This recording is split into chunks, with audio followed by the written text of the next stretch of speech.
একদিন গ্রামের ধানক্ষেতের পাশে এক খালি মাঠ ছিল। সেই মাঠে দুপুরে রোদ পোহাতে আসত একদল বিড়াল। তারা বলতো, এ মাঠ আমাদের, এখানে আমরা রাজত্ব করব।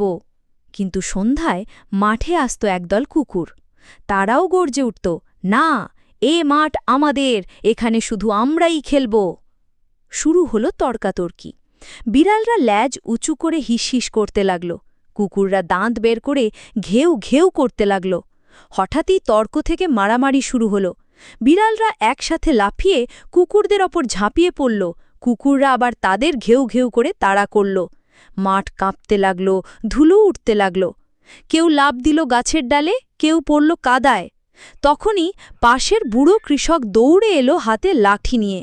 চিৎকার করে বলল, এই যে বিড়াল আর কুকুর, মাঠ আমার, তোমাদের নয়। একটুও ঝগড়া করলে ভাত কাঁচা মাছ কোনোটাই পাবে না। কথা শুনে সবাই থমকে গেল। বিড়ালরা একে অপরের দিকে তাকালো, কুকুররাও চুপ হয়ে গেল। শেষে ঠিক হলো, দুপুরে মাঠে থাকবে বিড়ালরা আর সন্ধ্যায় আসবে কুকুররা। মাঠ ভাগ হলো, কিন্তু ঝগড়া মিটে গেল। তবে মাঝে মাঝে একজন কুকুর মাঠে ঢুকলে বিড়ালরা চুপিসারে ফোঁস ফোঁস করে তাকে ভয় দেখায়। আবার বিড়াল বেশি বাড়াবাড়ি করলে কুকুররা দৌড় দিয়ে তাড়া করে।